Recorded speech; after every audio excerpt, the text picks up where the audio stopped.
मोर समस्त व्यूवर्स माननकु मोर चैनल कवितार स्रोतकु स्नेहपूर्ण स्वागत जनाई आजिर कविताटी पाठ करने जाऊँगी। आजिर कविताटी आपण मानक मन को छुई पारिबो बोली मु आशा करुछि। कवितार शीर्षक रखिछि बाहर लोक। कविता बाहर लोक। बाहर लोक तांको कथा शुणी सहिबा शिख। बाहर लोक तांको कथा शुणी सहिबा शिख।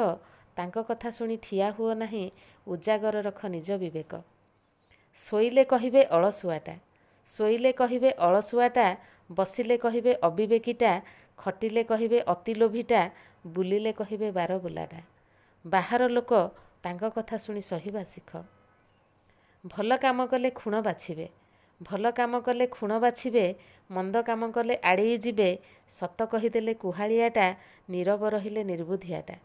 बाहर लोक तांको कथा शुणी सहिबा शिख। कांदिले कहिबे नाक कांदुरा, कांदिले कहिबे नाक कांदुरा, हसिले कहिबे भारी छोपरा, सुखी को कहिबे भारी गरब भारी, दुखी को कहिबे अभागा बोली। सुखी को कहिबे गरब भारी, दुखी को कहिबे अभागा बोली। बाहर लोक तांको कथा शुणी सहिबा शिख। सफलता जदि केबे पाइब, सफलता जदि केबे पाइब, बेईमान बोली निश्चय शुणिब, असफल हेले अयोग्य बोली बाहरे कहिबे से बोली बोली। बाहर लोक तांको कथा शुणी सहिबा शिख। बाहर लोकंको कथा को शुणी, बाहर लोकंको कथा को शुणी मन विचलित केबे करनी, विवेक को सदा करी सजाग, जीवन पथरे आगेई जीव। जेते बाधा विघ्न आसु पथरे, जेते बाधा विघ्न आसु पथरे, अग्रसर हेब अविश्रांतरे।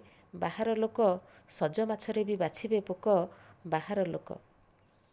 आशा करुछि मोर कविताटी आपण मानकु भल लागिथिबो। धन्यवाद। जय जगन्नाथ।